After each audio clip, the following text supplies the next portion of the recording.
মেয়েদের আসলে নিজের বলতে কোনো কিছুই হয় না, মানিয়ে গুছিয়ে নিতে নিতেই মেয়েদের জীবনটা শেষ হয়ে যায়। হোক সেটা বাবার বাড়ি, না হয় সেটা স্বামীর বাড়ি।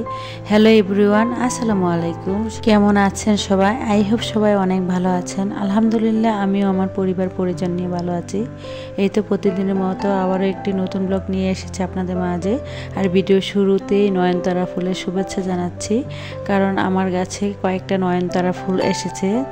আর আমার যেহেতু বারান্দা নেই, আমি কিন্তু রুমের মাঝে এই ফুলগুলা সবসময় আর কি থাকে।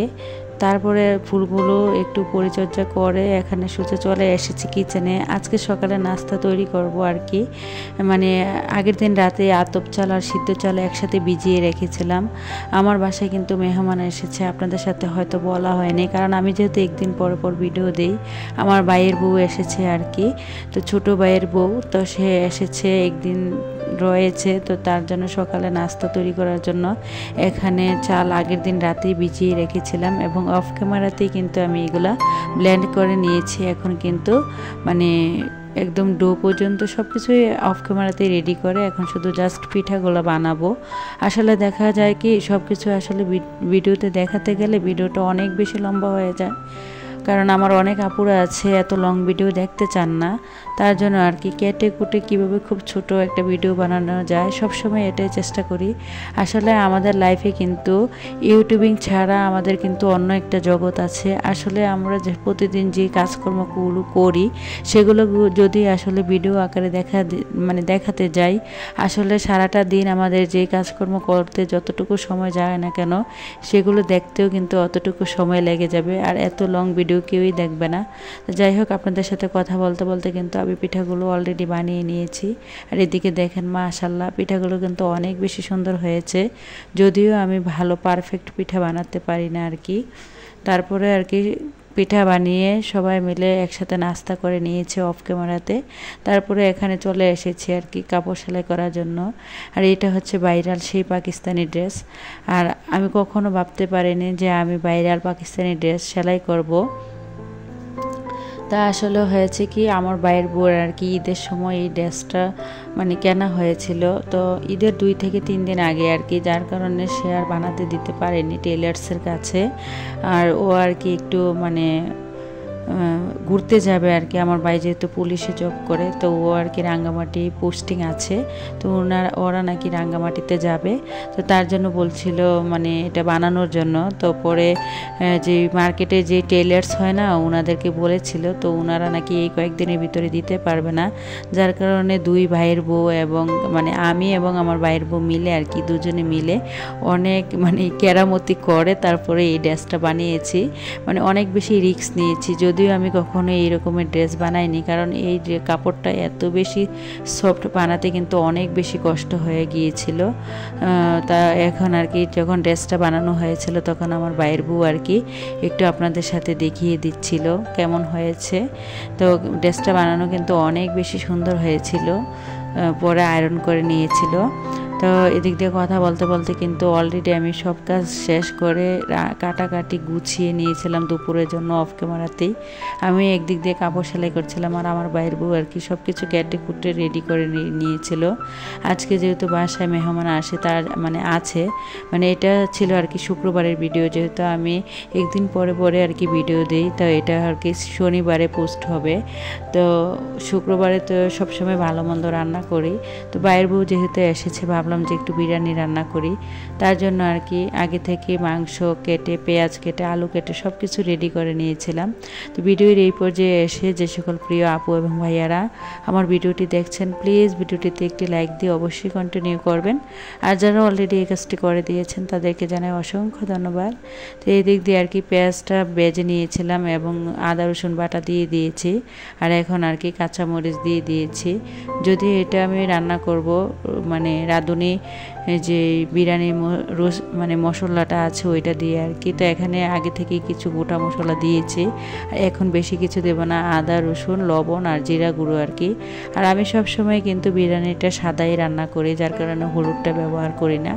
তো এই দিক দিয়ে আর কি মশলাটা কষিয়ে নেব। ভিডিওর এই পর্যায়ে এসে যে সকল প্রিয় আপুরা আজকেই আমার চ্যানেলে জয়েন হয়েছেন, আমার ভিডিওর কোনো অংশ যদি আপনাদের এতটুকু ভালো লেগে থাকে তাহলে প্লিজ চ্যানেলটি সাবস্ক্রাইব করে পাশেই থেকে যাবেন। পাশে থাকা বেল বাটনের অল অপশনটি প্রেস করে দেবেন, যাতে করে আমি কোনো নতুন ভিডিও ছাড়ার সাথে সাথে আপনার কাছে নোটিফিকেশন চলে যায়। আসলে ভিডিওর শুরুতে যেই কথাটা বলছিলাম যে মেয়েদের আসলে নিজের বলতে কোনো কিছু হয় না, মানিয়ে গুছিয়ে নিতে নিতেই কিন্তু মেয়েদের জীবনটা শেষ হয়ে যায়। কেন বলেছি জানেন?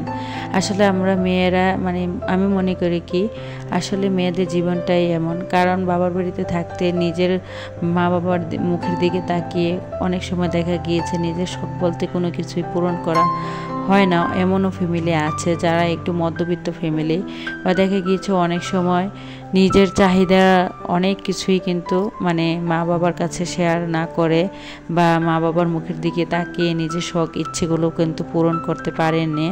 এমনও মানুষ আছে আমাদের সমাজে, যখন শ্বশুর বাড়িতে বা হাজব্যান্ডের বাড়িতে আসে তখন কিন্তু হাজব্যান্ডের মুখের দিকে তাকিয়েও কিন্তু অনেক সময় ছেলে মেয়েদের মুখের দিকে তাকিয়েও কিন্তু নিজের অনেক কিছু ইচ্ছে থাকা সত্ত্বেও কিন্তু অনেক কিছু করা যায় না।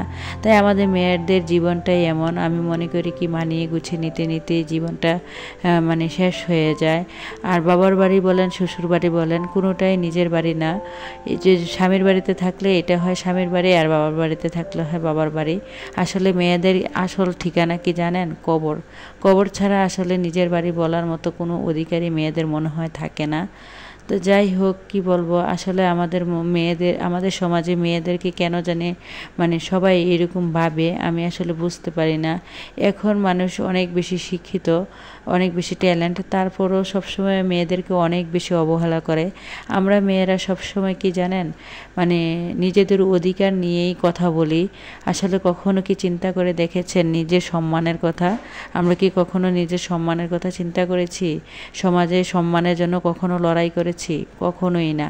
সারাদিন এত পরিশ্রম করেন, এত কাজকর্ম করার পরও কিন্তু দিন শেষে দেখবেন সবার কাছ থেকে শুনবেন বা হাজব্যান্ডের কাছ থেকেই তো শুনতে পাবেন যে সারাদিন কি করো, বাসায় বসে সারাদিন খাও আর ঘুমাও, আর কি করো, রান্না বান্না করো।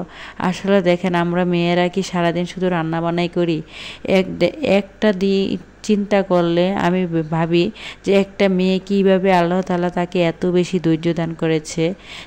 ঘরে বাইরে সব জায়গায় কিন্তু মেয়েরা অনেক বেশি পরিশ্রম করে সব দিক সামলিয়ে। একটা মেয়ে সকাল থেকে শুরু করে সন্ধ্যা পর্যন্ত সংসারের জন্য অক্লান্ত পরিশ্রম করে থাকে। সংসারের মানুষগুলোকে ভালো রাখার জন্য, তাদের মুখে একটু হাসি ফোটানোর জন্য কতই না পরিশ্রম করে। এক বুড় সকাল 6টা থেকে শুরু করে আর রাত 10টা 11টা কি 12টাও বেজে যায় শুধু তার সংসারের ছেলে মেয়ে থেকে শুরু করে শ্বশুর শাশুড়ি এবং কি হাজব্যান্ড, সংসারটাকে কিভাবে ভালো রাখবে, কিভাবে সবার মুখে হাসি ফোটাবে, সেগুলো করতে করতেই তার জীবনটাই মনে হয় শেষ হয়ে যাবে। তারপরও দেখবেন দিন শেষে আপন মানুষের কাছ থেকে শুধু শুনতে হবে খোঁচা মারা কথা, মেয়েদের কোনো কাজ নেই, খেয়ে দেয়ে শুধু খায় আর ঘুমায় আর রান্না করে। যাই হোক, আমাদের সমাজে কিন্তু মেয়েরা এখন অনেক বেশি পরিশ্রমী। এখন মেয়েরা পুরুষের পাশাপাশি কিন্তু অফিস আদালত সব জায়গায় কিন্তু মেয়েরা অনেক বেশি ট্যালেন্ট কাজ করে। তারপরে দেখবেন সারাদিন এত পরিশ্রম করায় আসার পরও কিন্তু নিজের খাবারটুকু নিজে রান্না করে খেতে হয়। তারপরও হাজব্যান্ডের কাছ থেকে সেই একই কথা কিন্তু একটু হলেও শুনতে হয়। তো এই দিক দিয়ে আপনাদের সাথে কথা বলতে বলতে কিন্তু আমি রান্নাবান্না শেষ করে গোসল করে নামাজ পড়ে নিয়েছি। আমার ছেলেরা অলরেডি নামাজ থেকে চলে এসেছে। তো এটা যেহেতু শুক্রবারের ভিডিও, তো জুম্মার নামাজ পড়ে আসার পর তাদেরকে খাবারটা দিয়ে দিচ্ছিলাম। ভিডিওটা এই পর্যন্তই। সবাই ভালো থাকবেন। খোদা হাফেজ।